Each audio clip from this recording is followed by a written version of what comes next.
नमस्कार मित्रों, आज मैं उन महानुभावों, उन विभूतियों, उन शहीदों को याद करने के लिए आपके बीच में हाजिर हुआ हूं, जिन्होंने इस देश की आजादी के लिए अपने प्राणों का बलिदान दिया, इस देश को आजाद कराया। लेकिन उनको इन सरकारों ने आतंकवादी करार दिया, दे दी आजादी साबरमती के लाल, तूने दे दी आजादी बिना खड़क बिना ढाल। वो लोग नाम कमाए जिन लोगों ने हंसते हंसते हंसते फांसी के फंदे चूम लिए, उनको लोगों ने जो है आतंकवादी बोल करके पूरे देश का अपमान किया। मैं उन ऐसी सरकारों को, ऐसे नेताओं को बद्दुआ देता हूं और उनको शहीदों को सलाम करता हूं, जिन्होंने हमारे को इस देश के अंदर आजादी में सांस लेने का मौका प्रदान किया। साथियों, अगर जवाहरलाल नेहरू या कांग्रेस जन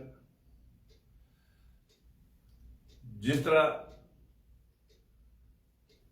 बहुत सारे शहीदों ने अपनी इस देश के लिए जानों के बलिदान दिए, सुभाष चंद्र बोस जी, वीर सावरकर जी और चंद्रशेखर आजाद जी,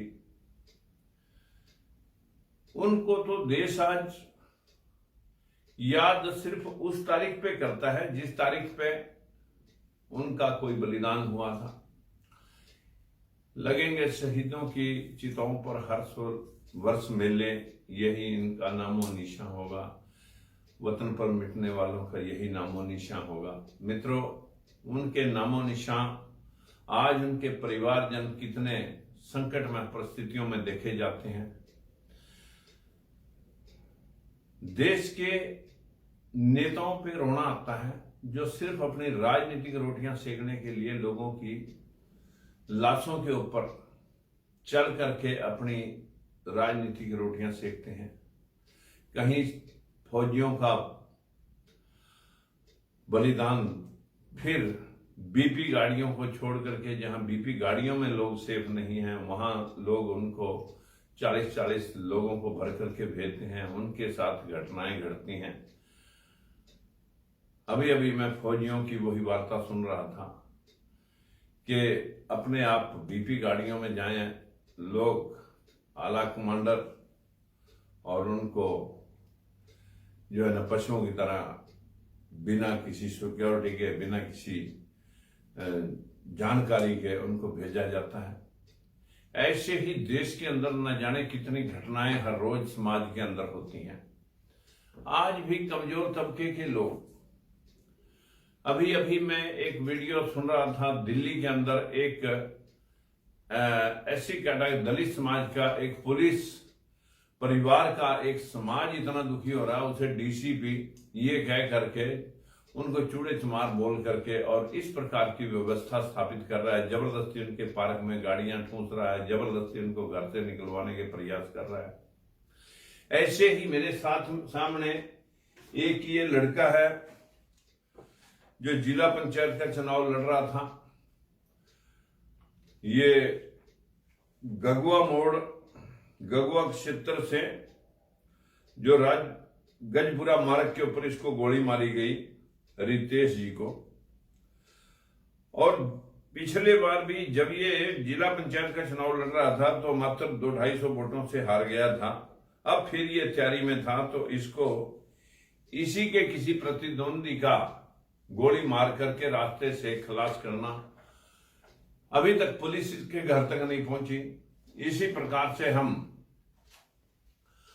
मेरठ के अंदर जाते हैं, हमारे एक अशोक सैनी समाज से बिल्डर हैं, उसके साथ इसी प्रकार की बर्बरता होती है और पुलिस उनके खिलाफ कोई अभी तक कार्रवाई ठोस नहीं हुई।